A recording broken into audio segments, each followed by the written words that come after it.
Ladies and gentlemen, welcome back to the Star Bazaar. In today's video, we are talking about how right now, from this point forward, Star Wars Battlefront 2 is about to see nothing but Clone Wars content in every monthly update from now until at least December. Let's talk about it. From Tatooine to Mustafar, the best of the Outer Rim, it's the one and only Star Bazaar, yeah.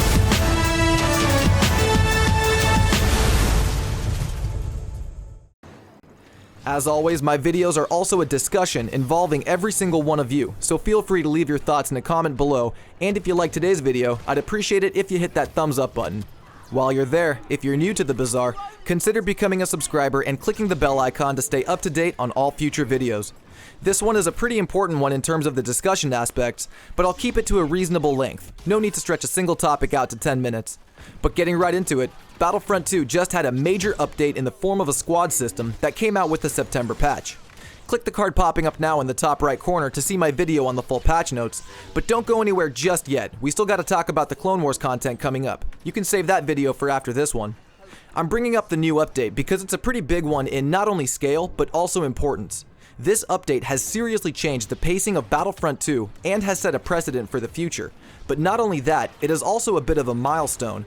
Per the most recent update to the Battlefront 2 community roadmap, which by the way is seeing another update at the end of this month, October marks the beginning of the massive Clone Wars content drops we will be seeing between now and at the very least December of this year. The September update was the last big update to major game improvements like squads and progression before we start to see month after month of the highly anticipated Clone Wars content. This is actually the moment Battlefront 2 players and fans have been waiting for since November of 2017.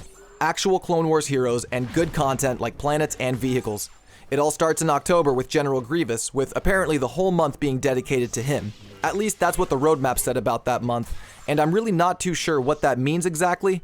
It seems kind of interesting to me that on the roadmap we have only General Grievous slated for October, but November is packed with Obi-Wan, a new planet, and new vehicles.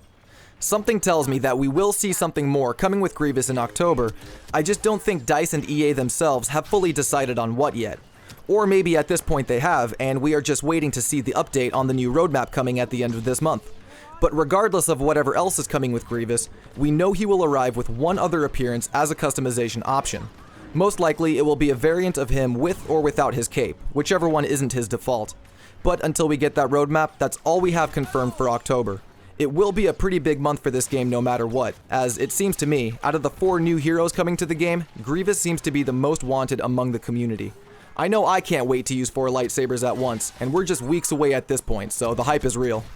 After Grievous, we are getting the huge Geonosis update in November, where Obi-Wan Kenobi himself makes his debut on the battlefront to counter the droid general.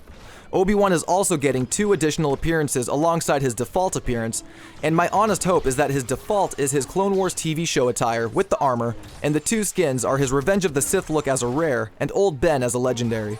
Old Ben would have to have different voice lines, putting him at legendary status, but I would not hesitate to pick that skin up immediately. Drop a comment and let me know which skin you think will be Obi-Wan's default, and which one will be the other 2 skins. Geonosis also introduces 3 new vehicles, the clone Bark Speeder, the droid Stap, and the highly anticipated free-roaming AT-TE Walker. This month itself is going to be much more than an update to Battlefront 2, it's going to be an event. This is going to bring so many players back to the game and bring more new players in. I keep seeing comments saying that EA should promote these new Clone Wars releases, and I honestly agree. I think DICE and EA would benefit a lot from even a small ad campaign, just to get the word out there a bit more. Our community manager, Ben Walk, has confirmed that there is a team at DICE working on a small tease for Grievous that can be shown to the community before his release, but I think they should go bigger, with new commercials and ads to play across TV, YouTube, and other platforms. Ads are expensive, but if any company can afford them, it's EA, and I think they would seriously benefit from it. But moving on to the last bit of Clone Wars content we know we are getting, Anakin Skywalker and Count Dooku, 2 rivals and 2 very wanted characters by the Battlefront 2 player base. Introducing these guys to the fold will bring the total saber hero count on each side to 5, giving us an extra saber option in heroes versus villains if they all happen to be taken. Both heroes will be available in the ambiguously stated winter season, though we will definitely be getting more exact dates for their release the closer we get. Winter also marks the arrival of the new large-scale game mode we have been waiting for. At best, this could mean we get both heroes and the game mode in December. At worst, it means we won't see them until March of next year, since that is still technically winter. I highly doubt they would be held off until March though, and if DICE is following its current hero release pattern, we should see one of the heroes in December and the other in January, with the new game mode dropping alongside either one. Not a bad way to bring in the new year, I think. Now keep in mind that everything I'm talking about in this video is based off what we know from the version of the roadmap we got at the end of August. Again, the next update to the roadmap is coming in just a few days, so some of what I mentioned could change, but I feel confident that unless something big goes wrong, the release dates for at least Heroes and Geonosis are locked in. Grievous himself is weeks away, and game updates are usually locked in and finalized a few weeks before release, so I think we can expect a tease for Grievous at the very least in maybe a week or so. This is definitely a really exciting time for Battlefront 2. It's taken us almost 12 months to get here, but we're now at a point where the big updates will no longer be major game improvements, but pure content. With the arrival of the squad system comes a signal that the Clone Wars are just beginning in Star Wars Battlefront 2, and I say, it's about time. That's all I've got for this one. If you enjoyed this short discussion and would like to see more videos like it, be sure you've subscribed to the channel and don't forget to hit that thumbs up button. Again, don't forget to click the bell icon next to the sub button, as YouTube doesn't like to show you my videos otherwise. It seems subscribing just isn't enough these days.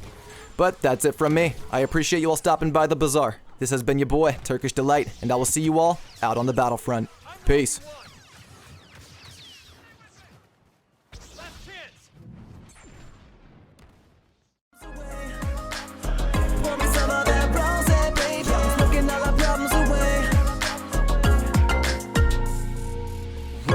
Tequilas, margaritas, got me chillin' with the divas and all of the spicy senoritas.